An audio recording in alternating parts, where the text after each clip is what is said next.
네, 안녕하세요. 이찬입니다. 2017년이 여러 가지로 저희에게도 특별한 해가 되지 않을까 싶은데요. 특히나 올해가 공산주의 혁명이 일어난 지 100년이 되는 해인 만큼 특별한 주제를 준비했습니다. 러시아 전문 팟캐스트 보드카 먹은 불곰 2017년 첫 방송을 시작하겠습니다. 네, 패널 소개하겠습니다. 네, 안녕하세요. 한국외국어대학교 국제지역대학원 러시아 CIS과에서 공부한 육명근입니다. 네, 그리고 원래 같으면 저희 국제정세 특집에는 신진이 패널이 항상 같이 하고 있는데요. 오늘은 개인 사정으로 인해서 불참하게 됐습니다. 아마 신진이 패널을 대신해서 더 많은 양의 말을 해야 되지 않을까. 든 자리는 몰라도 난 자리는 바로 티난다고 하잖아요. 그런데 평소에 제가 이게 장광설을 떠들면 정리를 딱 잘해서 포장을 해줬는데 오늘따라 빈자리가 더 크게 느껴집니다. 네, 우선 혁명을 다루기 전에 우리가 자주 쓰는 용어들이 있잖아요. 그리고 오늘 방송에서도 자주 나올 용어들이 있고요. 그게 사회주의와 공산주의가 될 것 같은데요. 거기에 대한 간단한 정의를 한번 내리고 가야 될 것 같아요.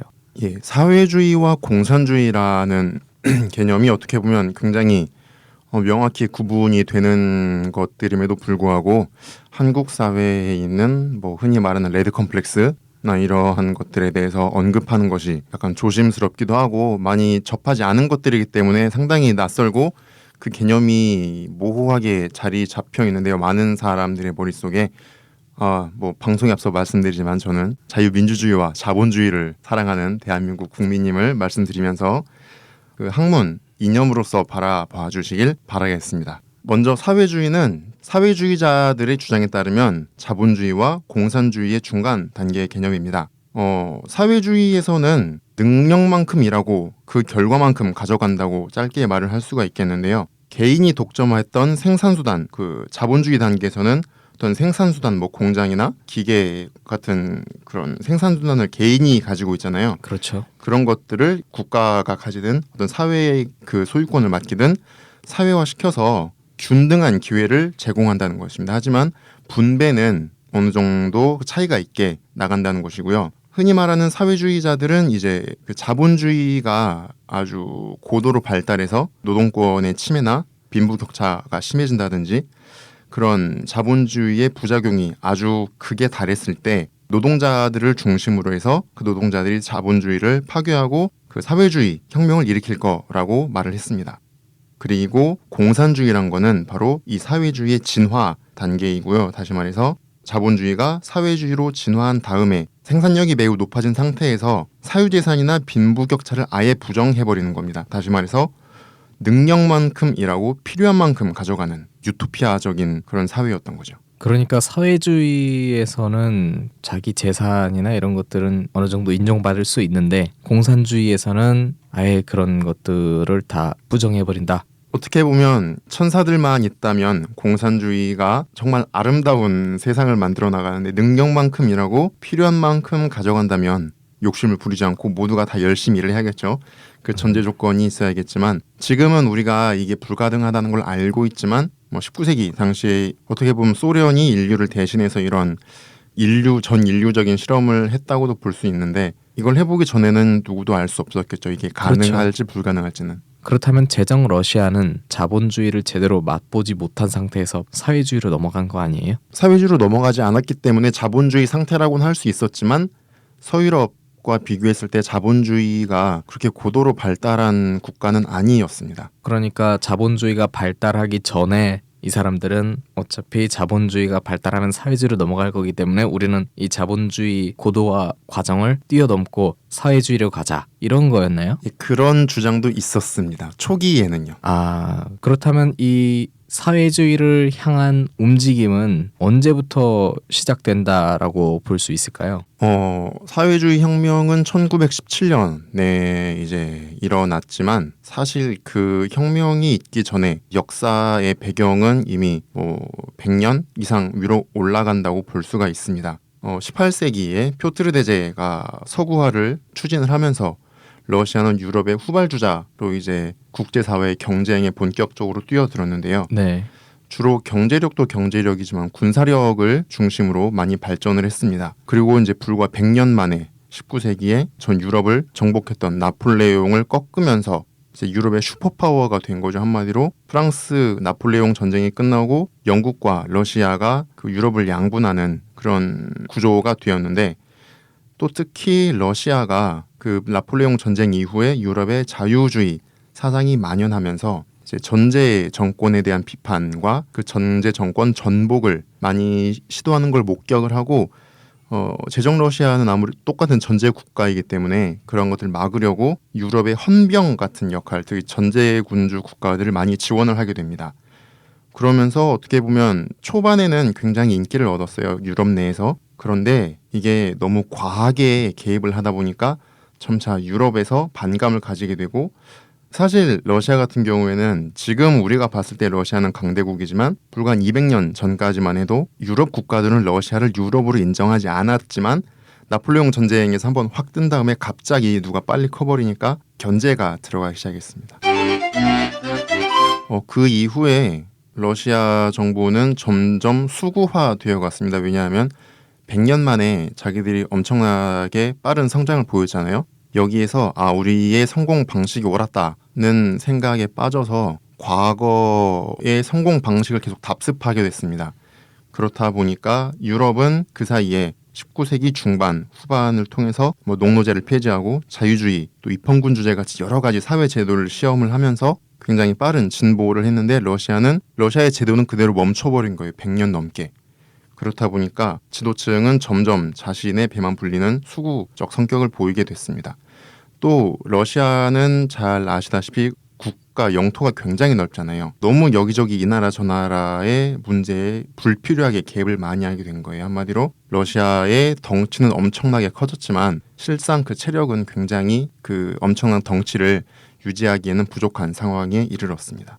그러다 보니까 아무래도 러시아는 외교적으로 고립에 처하게 됐고요. 전쟁에서 외교적 오판으로 인해서 패배를 거듭하게 됩니다. 자연히 러시아는 이제 서쪽으로는 진출이 어렵다 보니까 동쪽으로 자꾸 넘어가서 알래스카를 넘어서 미국 그 북서부의 연안까지 그 러시아 탐험가들이 진출을 하게 되는데요. 아까 말씀드린 것처럼 체력은 약한데 덩치가 너무 커지다 보니까 그걸 관리를 하는데 감당이 안 되는 거예요. 그래서 그 알래스카를 미국에 팔았잖아요. 사실 그 배경 중에 하나도 러시아가 거의 10,000km 떨어진 땅을 관리하기가 굉장히 관리 비용이 너무 많이 들었다는 것도 그 요인 중에 하나입니다. 어쨌거나 러시아가 정치적으로 외교적으로는 그렇게 고립을 향해서 계속 나가고 있었는데, 이 경제적으로는 사실 보니까 이미 농노제를 유지하면서 러시아에서는 산업혁명이 시작됐고 자본주의가 흘러 들어왔다는 거죠. 네, 러시아 같은 경우에는 물론 지금도 그렇지만 과거에도 굉장한 천연 자원 부국이었습니다.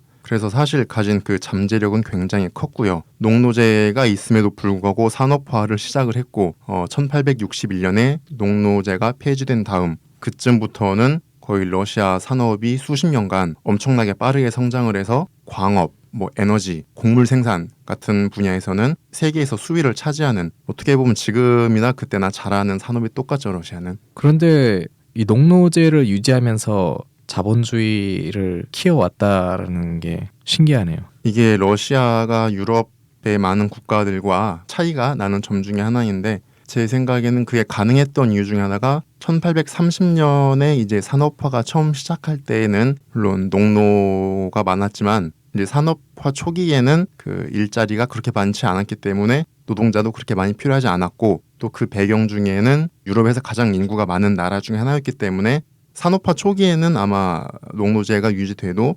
노동자를 수급이 가능했을 겁니다. 그런데 이제 이게 점점 빠르게 산업화가 진행이 되면서 농노제도 폐지될 수밖에 없었죠. 저희가 지난번에도 잠깐 언급했습니다만 1861년 농노제 폐지 이후로 농노들의 삶이 실질적으로 바뀌었느냐, 실생활에서는 크게 바뀐 게 없다라고 이렇게 저희가 얘기를 했었는데, 농노로 있을 때는 회피할 수 있었던 그런 의무들이 부과가 되었고요. 토지를 분배를 받으려면 엄청난 양의 경제적인 부담을 져야 했습니다. 그리고 1930년대에 아까 말씀드린 러시아의 산업혁명이 일어나면서 그 도시와 광업지대를 중심으로 해서 특히 이제 노동자의 수가 증가하면서 인구가 빠르게 늘어났는데요. 이때 이 시기에 러시아의 자본가 계층이 형성이 되면서 자본가와 노동자의 빈부격차가 굉장히 커졌고 어떤 일이든지 빠른 거는 부작용이 나게 마련이잖아요.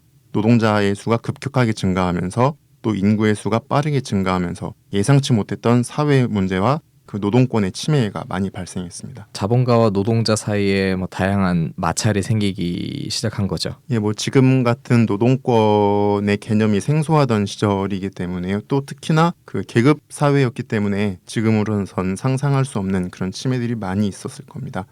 짧게 말씀드리면 19세기 러시아 국내 상황은 귀족들에겐 그렇지 않았겠지만 그 민중들에게는 고난과 불행의 종합 선물 세트 수준으로 엄청난 고난의 시기였습니다. 러시아가 정치적으로, 경제적으로, 사회적으로 여러 가지 혼란 속으로 접어들면서 이 사회주의에 대한 움직임들이 계속해서 일어났던 거잖아요. 아까 말씀드린 19세기 러시아가 당면한 문제가 굉장히 많았고 이게 바뀔 기미가 없었습니다. 하지만 러시아의 민중들이 가만히 있었느냐 또 그건 아니었는데요. 저희가 지난번에 다뤘던 데카브리스트의 난이 있었잖아요. 그런데 네네. 그 뒤로 러시아 황실과 귀족들은 더욱더 반동적인 정책을 취하면서 혁명 이런 변화하려는 세력들을 더 옥죄게 됩니다. 이렇게 되면서 러시아에서 그래도 급진적이지 않고 어느 정도 온건한 자유주의를 주장했던 사람들의 주장이 점점 묻히게 되고 현실감 없게 받아들여졌는데요. 환자들한테도 약을 쓰다가 처음엔 세게 안 쓰고 처음에 약한 약부터 쓰다가 호전이 안 되면 점점 약을 세게 놓잖아요. 그런 것처럼 농도제도 폐지가 됐고 산업 발달하면서 나라가 뭔가 예전보다 겉으로 봤을 땐 잘 살게 되는 것 같은데 나만 못 사는 것 같은 그런 일이 막 벌어지다 보니까 사람들의 어떤 패배감, 여러 가지 사회 문제가 대두가 되고 또 이때 등장한 계층 중에 하나가 인텔리겐치아인데요. 과거의 러시아 지식인이라면 귀족들이 대다수였지만 19세기 중반, 초중반만 해도 계급에 상관없이 많은 사람들이 문헌을 접할 수 있는 환경이 됐기 때문에 특히 러시아 지식인, 당시 인텔리겐치아들의 특징 중에 하나라면 굉장히 거세게 러시아 정부와 사회의 부조리를 비판했다는 겁니다. 그리고 이 사람들이 이미 데카브리스트 혁명을 보면서 사회 지도층의 자생적인 변화는 어렵겠다. 그렇다면 아래로부터의 어떤 무장혁명을 시도해야 하지 않느냐라면서 그 사회주의를 주목하기 시작했습니다. 예전에 대학교 때 그런 얘기를 들었어요. 17세기 말에 영국에서 명예혁명이 일어나잖아요. 위에서부터의 개혁이라고 할 수 있으면 프랑스 혁명은 말 그대로 밑에서 들고 일어나서 갈아엎은 그런 혁명이잖아요. 그런데 이 차이점은 물론 두 혁명 간에 한 100년 정도의 차이가 있지만 이 영국 철학자들과 프랑스 철학자들의 생각의 차이에서 비롯됐다라는 말씀을 하시더라고요. 영국 철학자들은 조금씩 고쳐나가다 보면 좀 더 나은 세상으로 갈 수 있다라는 주의가 좀 더 강했고 프랑스 철학자들은 아니다. 있던 거를 완전히 무너뜨리고 새로 다시 쌓아 올려야 된다라는 주의가 더 강했는데 러시아가 많은 영향을 프랑스 철학자들한테 받았기 때문에 결국에는 밑에서 일으키는 혁명에 치닫게 됐다. 네, 당시 이미 19세기 중반부터 인텔리겐치아들이 마르크스죠. 마르크스, 엥겔스의 그런 사상을 많이 연구하면서 물론 그 사상을 연구하게 된 것도 처음부터 러시아 민중들이 아래로부터 혁명을 꿈꾼 게 아니라 이미 위로부터 자생적인 변화를 하려는 게 있었잖아요. 데카브리스트들부터. 네네. 하지만 과연 이게 위로부터 혁명이 가능할까? 현실의 문제인 것 같아요. 그 나라 국내 상황의 문제. 그런데 당시 러시아 같은 경우에는 유럽의 어느 나라 황실과 견주해 봤을 때도 정말 뼛속까지 수구화되어 있기 때문에 그 러시아 민중들이 사회주의 이념이 좋아서 찬성한 게 아니라 살기 위해서 땅을 준다고 하니까 따라갔던 면이 굉장히 큽니다. 그러니까 그때 당시에 이 사회주의에 대해서 이것이 무엇인지 명확하게 알고 그거를 따라간 사람은 아마 없었을 것 같다는 생각이 들어요. 그때 당시만 해도 문맹률도 굉장히 높을 때였고 지금 저희가 이미 사회주의라는 게 어떤 거다라는 이런 실험이 끝나고 나서 다 정리된 상태로도 이해하기가 굉장히 어려운데 그렇죠. 관념적이잖아요. 저희가 지금 보는 것 쉬운 걸 찾아서 보지만 네네. 당시에 마르크스가 썼던 걸 읽을 수 있는 사람이 얼마나 됐을지 지금 저도 읽으라고 해도 뭐 자본론 같은 거 못 읽을 텐데 그 당시에 정말 읽을 수 있고 그걸 이해해서 실천으로 옮길 수 있던 사람들은 소수의 혁명가들에 불과했을 거라는 생각입니다. 19세기 중반에 사회주의에 관심을 가졌던 인텔리겐치아들은 러시아의 현실을 비판하면서 정부에 대해서 아주 거세게 그 펜으로 정부를 압박을 하게 됩니다. 그래서 실제로 많은 분들이 처형이나 숙청을 당하기도 하셨고요. 이때 하지만 인텔리겐치아들의 희생이 헛된 것만은 꼭 아니었습니다. 이 사람들의 이런 정신은 인민주의라는 이념이 탄생하는 데 굉장히 큰 영향을 주게 되었는데요. 러시아의 인민주의가 무엇이냐면 사회를 바꾸려는 그 수단으로서 유럽의 공산주의는 노동자들을 중심으로 한 혁명을 말하잖아요. 그런데 그 인민주의자들은 그 러시아가 가지고 있던 당시 러시아는 어쨌든 농촌 국가였기 때문에 농민 공동체에 기반해서 사회주의에서 말하는 자본주의를 경유한 사회주의로의 발전이 아니라 그냥 바로 우리는 농민 공동체의 전통에 기반을 해서 자본주의를 안 거치고 바로 사회주의로 넘어갈 거다라는 주장을 했어요. 그런데 이미 데카브리스트의 난을 보면서 이 나라에는 너무나 강경한 수구 세력들이 있다라는 걸 깨닫고 국민의 절대 다수를 차지했던 농민들을 이 혁명에 끌어들이려 했습니다. 그래서 그때부터 수만 명의 젊은이, 특히 학생들이 굉장히 많았는데 이 사람들이 1873년에 그 넓디 넓은 러시아 전국의 농촌, 산간 벽지로 뛰어들어가서 엄청난 고생을 하면서 현재 러시아, 우리나라가 이러한 문제에 직면해 있다. 그리고 그것을 해결하려면 혁명이 필요하다라는 운동을 했는데요. 이게 우리나라에도 그 소설 상록수이죠. 아마 그게 브나로드 운동 이라고 지금 네네. 불리고 있습니다. 그런데 이때 농민들이 이걸 이해를 못하는 거예요. 그리고 어쨌든 짜르는 러시아 당시 농민들에게서 아무리 우리를 쥐어짜지만 어쨌든 짜르는 신이다. 어떻게 감히 네가 우리의 신을 그렇게 모욕할 수가 있냐 라고 하면서 실제로 많은 농민들이 이 학생들을 정부에 고발 신고도 했다고 합니다. 그래서 브나로드 운동은 한 2, 3년 만에 진압이 되게 됩니다. 그러면서 인민주의자들이 이래서는 안 되겠다라는 생각을 하고 다시 이제 농민과 노동자까지 더 끌어들여서 그 결속을 강화하려고 했고요. 그러니까 한마디로 인민주의자들은 피를 보지 않고 다양한 방법으로 좀 계몽을 시키고 한편으로 끌어들여야 되겠다라는 시도를 했던 건데 그게 잘 먹히지 않았고 잘 안 먹혀서 이제 이 다음부터 인민주의자가 두 갈래로 나뉘게 됩니다. 첫 번째 주로 이제 이게 당내의 여론을 잡게 되는데요. 테러를 감행해서 정부를 전복시키자라는 세력이었고요. 이 사람들이 실제로 1881년에 당시 차르였던 알렉산드르 2세를 암살하는 데 성공합니다. 지금 베체르부르크에는 피해 사원이 있잖아요. 그 사람이 죽은 곳이고요. 이때 그 레닌의 형도 이런 테러 세력 중에 한 명이었습니다. 그 인민주의자 내의 테러 세력 중에 한 명이었습니다. 당내 여론은 잡지 못했지만 어떻게 보면 이 사람들이 러시아의 사회주의를 키우는 불씨가 됐는데요. 완전히 행동주의자들이네요. 첫 번째 사람들은 완전히 행동주의자들이었고 하지만 곧 와해가 됐습니다. 두 번째 세력들은 국내 기반을 잃었어요. 어떻게 보면 그 급진 세력이 밀려가지고 하지만 해외로 망명을 해서 인민주의를 대체하기 위한 이 사람들은 인민주의는 이제 한계가 왔다. 다른 새로운 사상이 필요하다. 테러만 할 게 아니라 사상에 기반해서 대중을 동원해야 한다라는 생각을 가지고 이제 유럽으로 넘어가서 마르크스주의를 연구하게 됐습니다. 방금 말씀드린 그 인민주의자들 중에 국내 기반을 잃고 해외로 망명했던 세력 중에 바로 거두가 있는데요. 플레하노프입니다. 지금 모스크바에도 아마 그 플레하노프 경영대학교가 있는 걸로 알고 있는데 소련에 굉장히 끝내주는 경제학자였다고 볼 수 있습니다. 인민주의의 한계를 봉착하고 유럽으로 이 사람이 넘어가서 유럽의 노동운동을 보고 또 러시아의 자본주의가 어떻게 될 것인가를 많이 연구를 했다고 해요. 그래서 이 사람이 내린 결론은 이제 제정 러시아에서 산업화는 이미 예정된 수순이다. 그렇기 때문에 노동자는 이제 진보적인 자본가와 연대를 해서 먼저 부르주아 혁명을 완수를 하고 그 다음에 산업화가 어느 정도 성숙을 하면 프롤레타리아 혁명을, 노동혁명을 이뤄야 한다라고 주장을 했습니다. 그리고 같은 시기에 러시아 내에서도 그 마르크스주의가 굉장히 큰 인기를 얻게 됐는데요. 이때 당시에 러시아의 마르크스주의자들이 자신들을 그 사회민주주의 세력이라고 부르기 시작했습니다. 그리고 1890년대에 이미 그 마르크스주의를 기반으로 한 사회민주주의 세력이 전국적인 그 조직을 갖게 됐는데요. 그 중에 가장 열성적으로 활동했던 사람이 레닌입니다.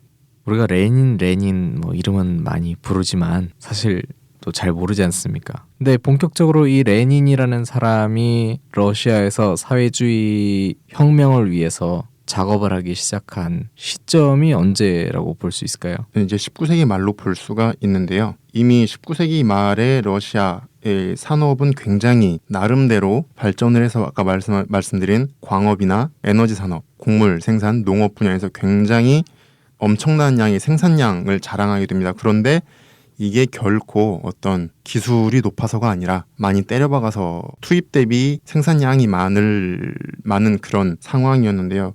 한마디로 노동비 따먹기가 굉장히 컸습니다. 그렇다 보니까 자본가들은 엄청나게 큰 돈을 만지게 됐지만 노동자들은 거의 잠도 못 자고 10시간이 넘는 고된 노동의 그런 열악한 상황이 됐고 산업의 규모가 발전하면서 노동자의 고용 규모도 점점 커지게 되잖아요. 그렇다 보니까 이제 노동자들이 몇십만 명 단위였는데 이게 이제 몇백만 명 단위로 커지다 보니까 또 이 사람들이 하나의 공통된 그 이익이 있잖아요. 노동권 강화라는 이익이 있다 보니까 이제 무시할 수 없는 거의 이제 농민에 이어서 두 번째로 많이 가는 그런 이익 집단으로 성장을 하게 됐습니다.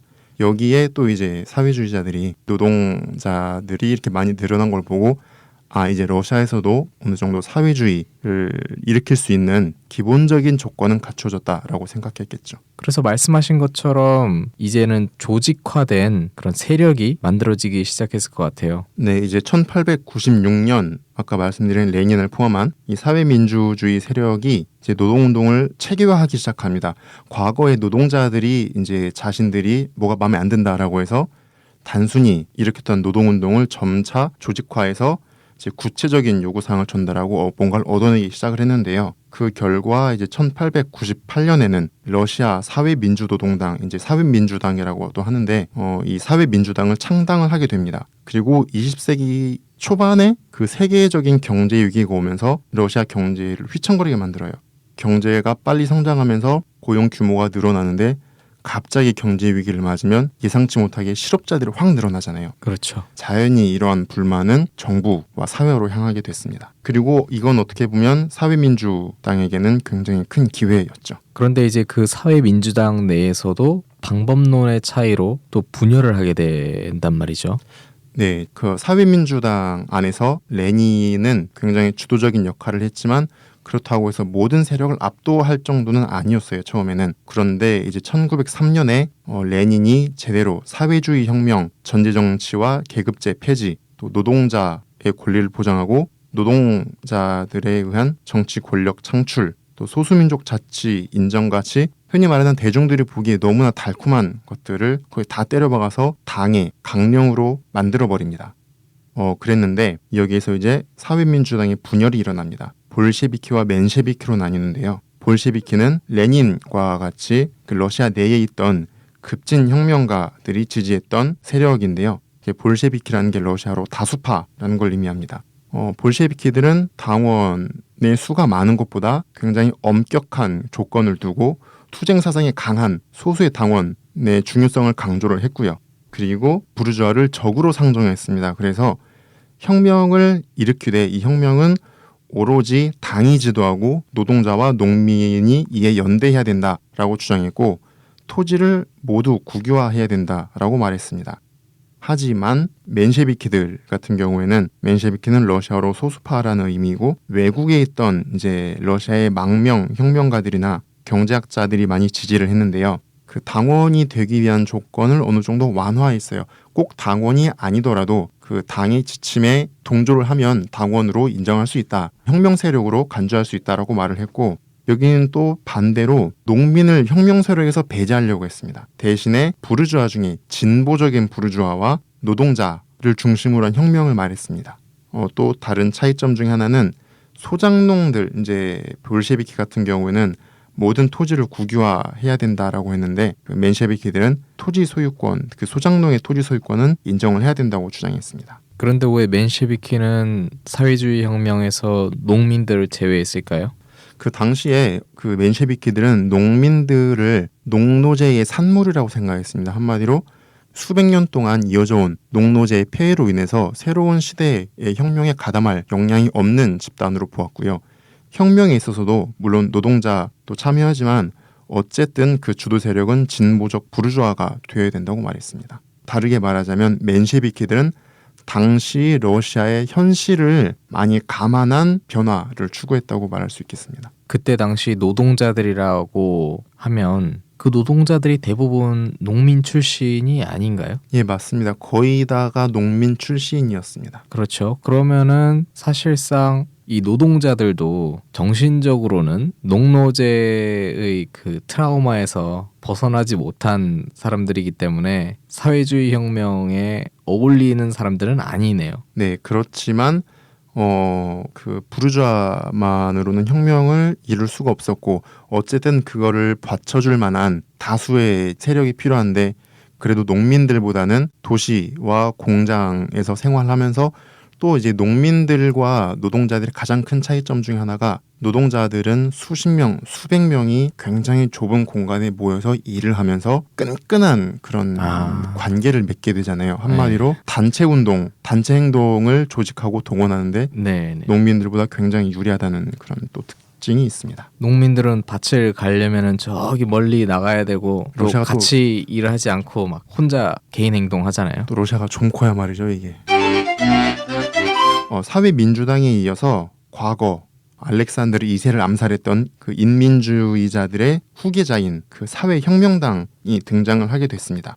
사회혁명당은 그 자신들의 뿌리였던 인민주의자들의 정신을 이어받아서 물론 여기서 말씀드리는 인민주의자는 그 테러를 주 무기로 삼았던 인민주의자들입니다.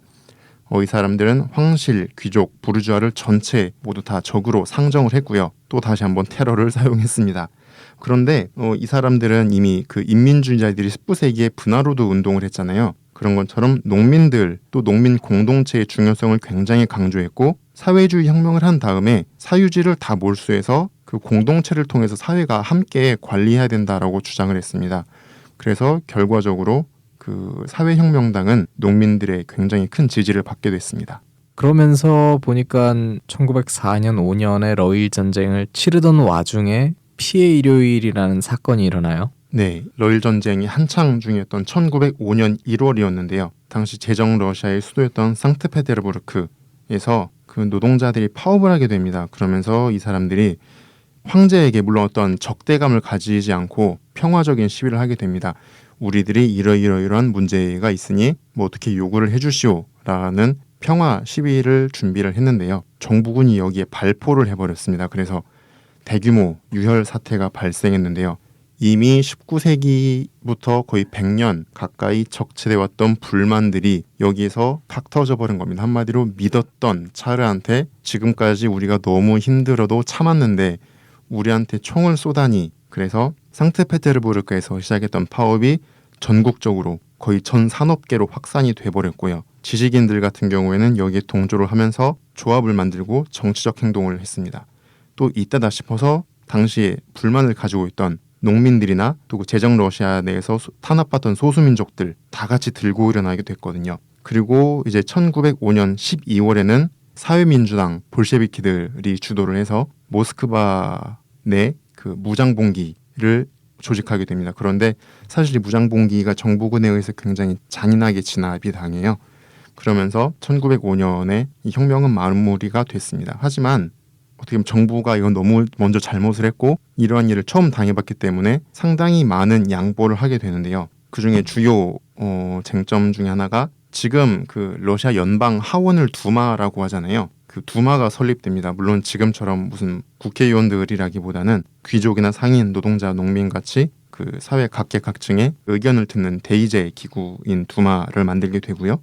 농노제 이후에 농민들이 실제로 토지를 받기 위해서 졌던 엄청난 경제적인 토지 분배금을 없애버리고 노동 조건이 상당히 많이 개선되는 성과를 거두게 됐습니다. 정말 황실이 양보를 많이 했네요. 생각보다 양보를 많이 했죠. 물론 이러한 성과를 얻어낸 것도 있지만 가장 큰 결실이라고 한다면 지금까지 백성들이 한 번도 경험해보지 못한 신세계였는데 이게 바로 자신들이 힘을 합쳐서 조직적으로 힘을 합쳐서 정부에 대항을 해서 그 양보를 받아냈다는 정치적 효능감이 엄청나게 높아져 버린 거예요. 여기서. 저희가 최근에 느끼고 있는 그런 감정들과 많이 비슷한 것 같아요. 그렇겠죠 아마. 그러면서 이제 이때부터 제정 러시아의 시민들이 정치와 사회 문제에 많이 관심을 갖고 알면 알게 될수록 정부의 무능, 부패 이런 사실을 목도한 백성들의 반정부 성향은 더욱더 강해지게 됩니다. 그런데 또 황실도 너무한 게 1905년 12월에 무장봉기를 진압하면서 사태가 완화가 됐잖아요. 그런데 한 2년 있다가 혁명의 기운이 좀 약발이 떨어져 가니까 다시 엄청난 반동 조치를 취하게 됩니다. 그래서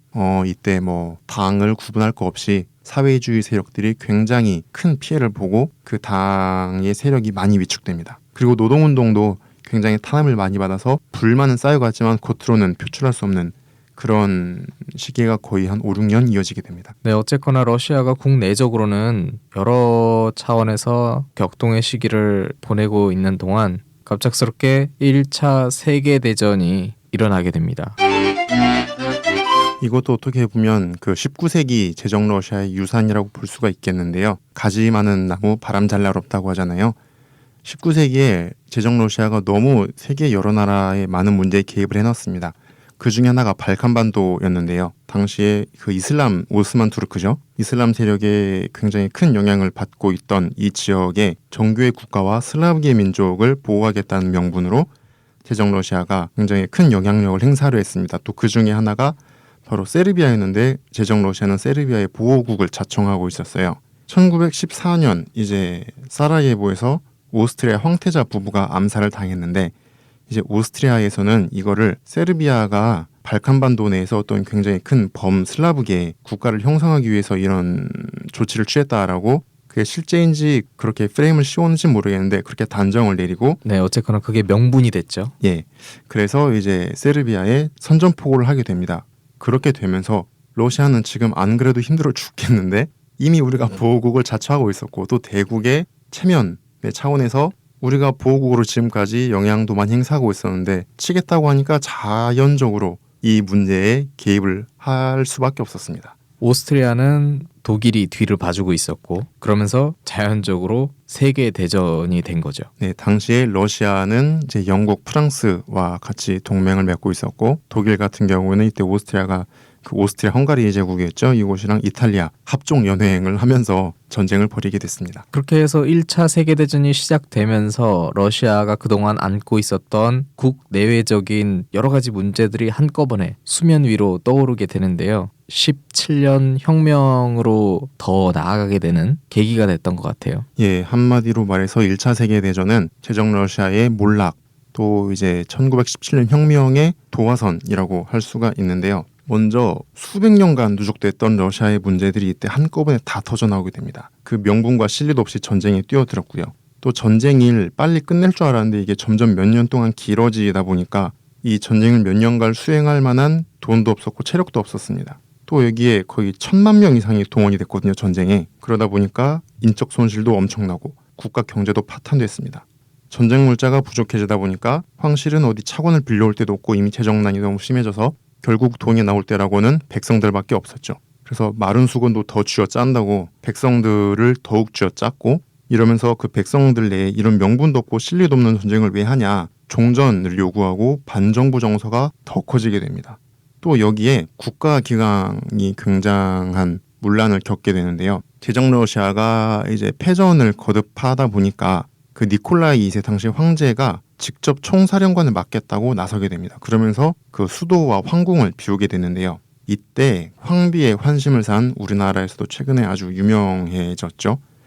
꼭 황비라고만 할 수는 없지만 황비의 환심을 산 라스푸틴이 국가 중대사를 결정했다고 역사책이 자주 나옵니다. 그런데 뭐 설마 라스푸틴 혼자 이걸 다 해먹었겠습니까? 이제 뭐 주위에 콩고물 받아먹으려고 알랑방구 끼는 사람도 많았을 거고 또 날 때부터 흔히 말하는 그 황족이어가지고 누릴 거는 다 누려놓고 의무는 나몰라라 했던 황제와 황비가 가장 또 큰 문제였다고 할 수 있겠죠.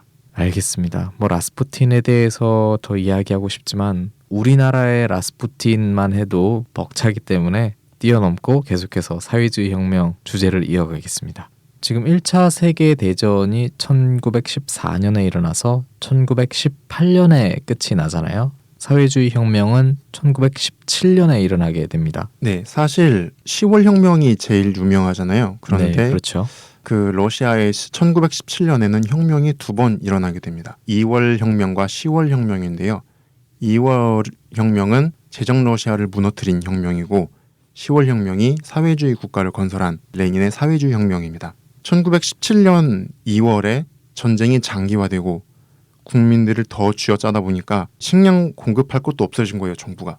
그래서 민중들이 빵을 달라, 식량을 요구하면서 길거리로 뛰쳐나오기 시작을 했는데 결국에 이건 정부 책임이다, 황실의 책임이다 라는 걸로 결론을 내려서 빵을 달라고 시작했던 시위가 반정부 시위로 발전이 되어버렸습니다. 정부는 당연히 예전에 했던 것처럼 똑같이 그 시위대에 발포 명령을 내렸는데요. 사실 군인이나 경찰들도 명분 없는 정쟁에 너무 지쳤거든요. 이미 빨리 끝내자라는 여론이 굉장히 강했기 때문에 그 정부의 명령을 따르지 않고 시위대에 합류하게 됩니다.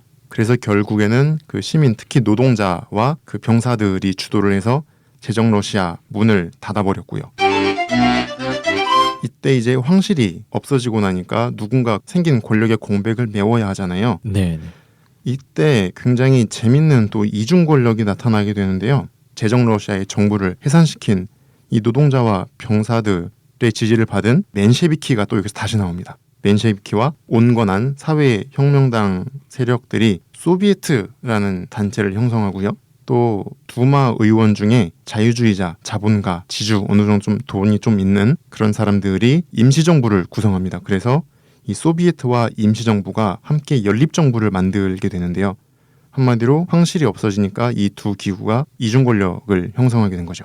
그런데 사실 민중들의 가장 큰 요구는 빵을 달라, 그러기 위해선 전쟁을 일단 빨리 끝내라 라는 거였는데 임시정부는 어느 정도 돈이 있던 사람들입니다. 굳이 전쟁을 빨리 끝낼 필요가 없는 거예요. 또 만약에 가능성은 없어 보이지만 승전을 한다면 저희 잃어버렸던 자신들의 역사적 종교적인 고향이라 할 수 있는 콘스탄티노플의 터키에 다시 한번 엄청난 영향을 행사할 수 있을 것 같은 그런 일말의 희망이 보이니까 전쟁을 끝내지 못했습니다. 오히려 전쟁을 계속하자고 했고요. 그 맨셰비키 같은 그 소비에트의 다수를 이뤘던 맨셰비키 같은 경우에는 이거를 좀 막을 수도 있었겠지만 맨셰비키들은 부르주아 혁명을 위해서 진보적 자본가와 연대를 해야 된다고 했기 때문에 너무 자본가들과 척을 지을 수가 없었던 거예요. 결과적으로 연립정부는 전쟁을 끝내지 않게 됩니다. 민중들 같은 경우에는 우리가 이러려고 연립정부를 지지한 게 아닌데 왜 이럴까라고 해서 점점 또 불만이 쌓입니다. 우리가 기껏 제정 황실을 없애서 세운 연립정부가 세워놓으니까 자기들이 하고 싶은 대로 하는 걸 보고 아 이거 안 되겠다라고 해서 점점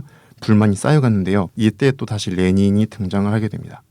사실 그 볼셰비키 같은 경우에는 2월 혁명이 일어날 때 그 볼셰비키 지도층들이 다 독일에 나가 있었어요. 그래서 힘을 발휘를 못하다가 당시에는 이제 독일이랑 러시아가 전쟁을 벌이고 있었잖아요. 1차 대전 중이라. 독일에서는 레닌을 비롯한 볼셰비키들이 러시아로 들어가서 그 러시아 국내에 소요를 일으켜주길 원했어요. 그래야 독일에 유리하기 때문에. 또 임시 연립정부는 볼셰비키가 들어오는 걸 막고 있었죠. 그래서 독일 정부는 밀봉 열차라고 하죠. 그 열차 안에 아무것도 보이지 않게 몰래 레닌과 볼셰비키들을 상트페테르부르크로 집어넣게 됩니다. 1917년 4월에 레닌은 상트페테르부르크로 돌아왔습니다. 당시에는 이제 독일과 전쟁 중이었기 때문에 페트로그라드였죠. 레닌은 복귀하자마자 맨셰비키와 굉장히 큰 선을 바로 긋게 됩니다. 종전, 또 즉각적인 토지의 무상분배, 노동자와 농민 중심의 권력 창출과 사회혁명을 바로 주장하면서 이중 권력을 없애야 한다. 임시정부를 없애고 모든 권력을 소비에트에 독점시켜야 한다고 주장을 했습니다. 이러한 볼셰비키들의 지지는 민중들의 엄청난 반향을 얻게 되었고요. 연립정부는 시간이 지나면서 당면했던 문제들은 해결하지 못하고 이제 내부적으로 또 분열을 일으키게 됩니다. 그러면서 자연히 선거로 이제 모스크바와 상트페테르부르크 소비에트에서 볼셰비키들이 엄청난 압도적인 차이로 집권을 하게 되고요. 명분도 생기고 당내에서 입지도 장악했던 볼셰비키들은 사회혁명당의 극진 세력과 함께 무장혁명을 준비하게 됩니다. 1917년 10월에 그 볼셰비키들은 당시 이제 페트로그라드, 상트페테르부르크의 수도 경비대와 발트 함대를 회유해서 수도를 장악해 버렸고요. 물론 이제 멘셰비키와 그 사회혁명당 온건파 같은 경우에는 엄청난 반발을 했죠. 그런데 이미 상황은 종료된 후였고 결과적으로 1917년 10월에 볼셰비키들은 세계 최초로 러시아 소비에트 연방 사회주의 공화국이라는 세계 최초의 사회주의 국가를 건설하게 됩니다. 그러니까 바로 소련이 된 거는 아니죠. 예, 소련은 소비에트 사회주의 공화국 연방의 약자잖아요. 이거는 이제 그 러시아 이외에도 여러 개 다른 연방국이 지금 구소련이라고 부르는. 예, 물론 이제 1922년에는 우리가 흔히 부르는 그 구소련의 형태를 다 갖추진 않았지만 그래도 이제 중앙아시아나 뭐 우크라이나 같은 그런 네, 대부분의 예, 주요 그 공화국들이 많이 들어온 상태였습니다.